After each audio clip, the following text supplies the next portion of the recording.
नमस्कार back to our channel friends. मैं सबका अपने चैनल स्टॉक्स फॉर लाइफ में बहुत स्वागत करता हूँ। वेलकम टू स्टीफिल फैमिली।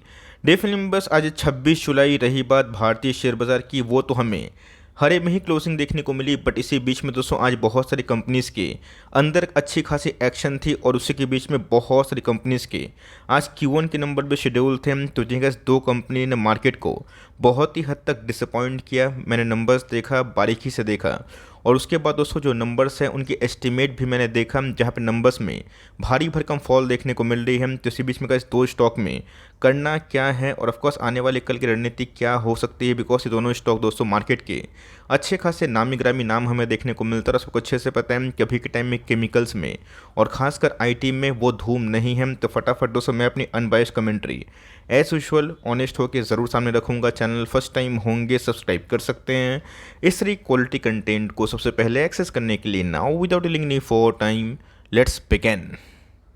जो पहला स्टॉक है fine Organics. Of course gas quality में कोई भी खराबी नहीं है। कंपनी की प्रमोटर होल्डिंग 75% के आसपास और कंपनी डिप फ्री ऑलमोस्ट है। तो रही बात गैस पिछले कुछ समय से कंपनी ने बहुत ही अच्छे पैसे बनाए, बट आप सबको अच्छे से पता है कि एक्सपोर्ट में कमी की वजह से सारे के सारे केमिकल्स और खासकर आईटी स्टॉक्स को झटका लगा है। तो ऑफकोर्स गैस इसके बाद में एक कंपनी जो आईटी से बिलोंग करती है उसको भी मैं कवरेज दूंगा। यहाँ पे गैस एस्टिमेट को पता होना आप सबके लिए बहुत ही इंपॉर्टेंट है, वरना आप बहुत ही हद तक गुमराह हो जाएंगे। तो मार्केट में गैस अनुमानित है कि जो नंबर्स हैं वो ख़राब आ सकते हैं, बट उस अनुमान से कितने ख़राब कितने अच्छे हैं वो तो गैस मेरे को दिखाने के बाद आपको समझाऊंगा। तो ऑफकोर्स गैस इनके रेवेन्यू की बात की जाए 763 से अगर आप देखें अच्छी खासी फॉल देखने को मिल रही है 561। रही बात क्वार्टरली नंबर्स की, तो ऑफकोर्स गैस 609 से हमें अच्छी खासी गिरावट देखने को मिल रही है। तो सारे figures gas rupees and millions हैं, करोड्स में कन्वर्ट करेंगे तो आपको ये सब फिगर्स देखने को मिलेगा। तो अगर आप पूछें कि इधर पे एनालिस्ट क्या एक्सपेक्ट कर रहे थे रेवेन्यू के टर्म्स में, वो गैस इसी के लगभग एस्टिमेट कर रहे थे। लेकिन दोस्तों आप सबको अच्छे से पता है कि कंपनी के खर्चे भी होते हैं। तो ऑफकोर्स गैस 545 से कंपनी खर्चे की बात की जाए वो तो हमें कम होता हुआ देखने को मिल रहा है, बिकॉज रेवेन्यू काफ़ी हद तक कम हो चुका है। रही बात क्वार्टरली फ्रंट की, उससे गैस हमें इनके खर्चे में थोड़ी बहुत स्पाइकअप देखने को मिल रही है, और जिसका फल ये हुआ कि कंपनी की नेट प्रॉफिट काफ़ी हद तक डाउन है। 159 से गैस सीधा लुढ़क के अगर आप देखें 100 के भी नीचे, मतलब 99 करोड़ के आसपास प्रॉफिट। रही बात क्वार्टरली नंबर्स की, उससे भी गैस हमें बहुत ही डिसास्टर नंबर्स देखने को मिल रहे हैं। तो क्या एस्टिमेट कितना था मैं ज़रूर बताऊंगा। एस्टिमेट की बात की जाए 110 करोड़ के आसपास एनालिस्ट का पोल था, लेकिन यस उस एस्टिमेट से भी गैस 10 से 11% के आसपास फॉल। और सिंपल सी बात है, कंपनी का ईपीएस जो एक समय हाफ सेंचुरी क्रॉस किया था, अभी के टाइम गैस 32 के आसपास है, और Q1 भी अच्छी खासी फॉल देखने को मिल रही है। बात की जाए नंबर्स के पहले अगर आप देखें थोड़ा बहुत फ्लैट कारोबार होता हुआ देखने को मिला था, मतलब वही 1-1.5% के आसपास तेजी थी। बात लॉन्ग टर्म चार्ट पैटर्न की बहुत ही इंटैक्ट है, बहुत ही अच्छे खासे इसने पैसे बनाए, बट ये 7000 का टॉप लगाने के बाद आप सबको अच्छे से पता है कि बहुत सारी केमिकल्स कंपनी काफ़ी डाउन है पिछले कुछ समय से। कैसे ये वही रेंज बाउंड है, मतलब 4400 से लेके 4700। लेकिन दोस्तों अब देखते हैं कि एस्टिमेट असल में कितना था, और यस अगर ब्रेकडाउन चार्ट में होता है कहाँ पे हम लोग को एक्यूमुलेशन करना है, कहाँ पे हमें एवरेजिंग करना है। बिकॉज मुझे याद है कि लास्ट क्वार्टर के नंबर्स के बाद कंपनी ने 4400 के आसपास ब्रेक किया था, 4000 के आसपास भी जाने की कोशिश करी थी। पहले कैसे अगर आप देखें ब्लूमबर्ग के जो एक्सपर्ट्स हैं उनके अकॉर्डिंग जो रेवेन्यू है अगर आप ध्यान दें वही 557 करोड़ के आसपास था, जो इस बार कितना हो चुका है 547। मतलब गैस रेवेन्यू में ऐसा कोई बड़ी गिरावट हमें देखने को नहीं मिल रही, बट ये यस एबिटा की बात की जाए, नेट प्रॉफिट की बात की जाए, उन सब में हमें एस्टिमेट के अकॉर्डिंग अच्छी खासी फॉल देखने को मिल रही है। तो मैंने कैसे क्या बताया कि मार्केट पकड़ के ही चल रहा था। इन सब के नंबर्स ऐसा नहीं कि क्वार्टर ऑन क्वार्टर बेसिस पे या फिर ईयर ऑन ईयर बेसिस पे बहुत धमाका करेंगे। एस्टिमेट के अगर अकॉर्डिंग देखें तो 149 159 जो दो फिगर थे उससे मार्केट डिस्काउंटिंग भी करके चल रहा था कि 111 के आसपास हो सकता है, लेकिन दोस्तों कंपनी के प्रॉफिट उससे भी कम हमें देखने को मिल रहे हैं। तो of course mid cap small cap में वही होता है कि नंबर्स खराब आते हैं, अच्छी खासी धुलाई और पिटाई होती है। कुछ अच्छे से पता है कि एक्सपोर्ट कम क्यों हुए। सिंपल सी बात है गाइस, चाइना लॉकडाउन से उमड़ चुका है। चाइना का जितना भी केमिकल्स है वो मार्केट में एंट्री कर चुके हैं। लेकिन दोस्तों आपको इससे और भी गुमराह नहीं होना है, बिकॉज बहुत सारी यूरोपियन कंट्री ना चाइना से माल लेने की कोशिश नहीं कर रही है। और ऑफकोर्स ऐसी बहुत सारी कंपनी हैं जो वर्ल्ड वाइड एक्सपोर्टर है। दोस्तों आप सब अच्छे से पता है कि एक्सपोर्टर क्या होता है और इम्पोर्टर क्या होता है।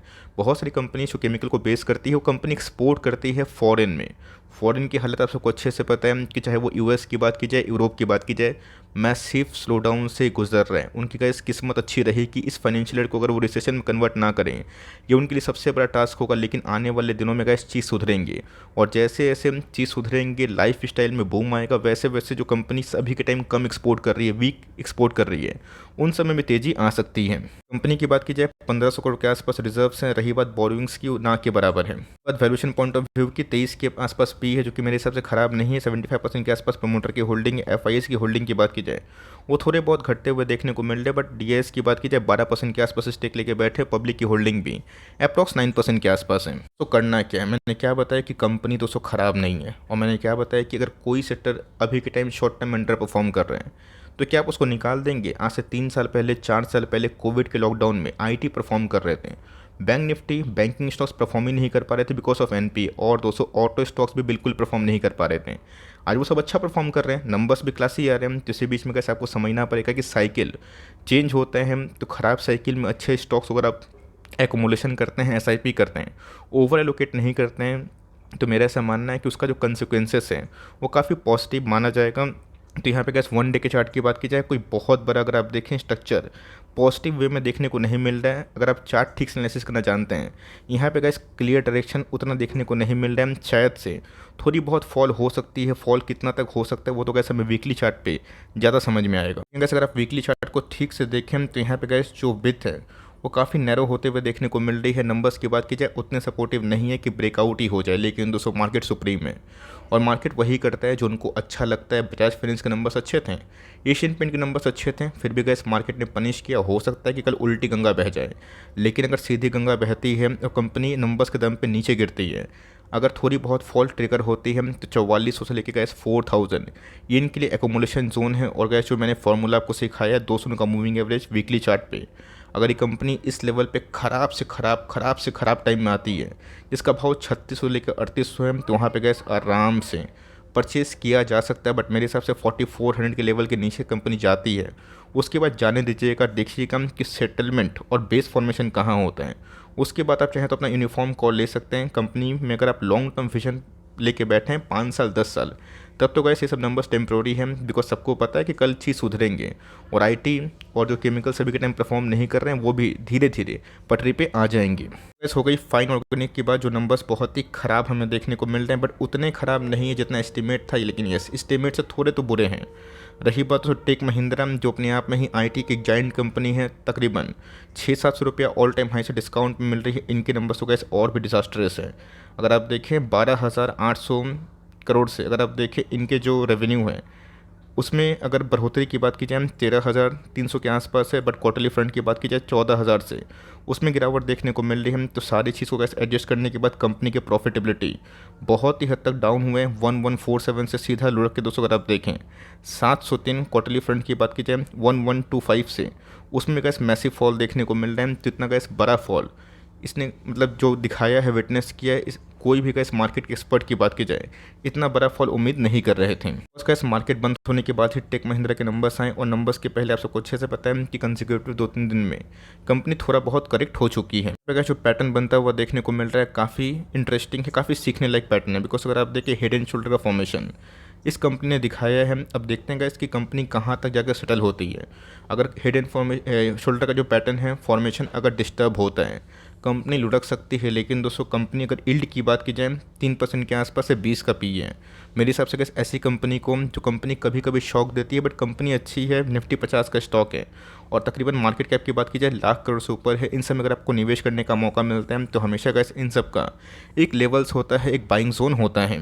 जोन की बात की जाए अगर आप देखें तो इनके एस्टिमेट जो थे इस वाइड मार्जिन से ब्रेक होते हुए देखने को मिल रहे हैं। मतलब दोस्तों एस्टिमेट भी इतना नहीं था कि नंबर्स इतने पुअर आएंगे, बट यस एस्टिमेट की बात की जाए कितना था वही 1100 करोड़ के आसपास था, जो उससे नंबर्स बहुत ही पुअर है। देखते हैं दोस्तों कि कंपनी कहाँ जाकर सेटल होती है। बट मेरे हिसाब से अगर ये कंपनी 200 का मूविंग एवरेज के ऊपर ट्रेड करी और यहाँ 200 के लेवल्स की बात की जाए छू के निकली तो ऑफकोर्स एक बाउंस बैक की संभावना है। लेकिन यस अगर इसको तोड़ती है तो आने वाले दिनों में हमें 1050 से लेकर 1000 का भाव दिखाई पड़ सकता है।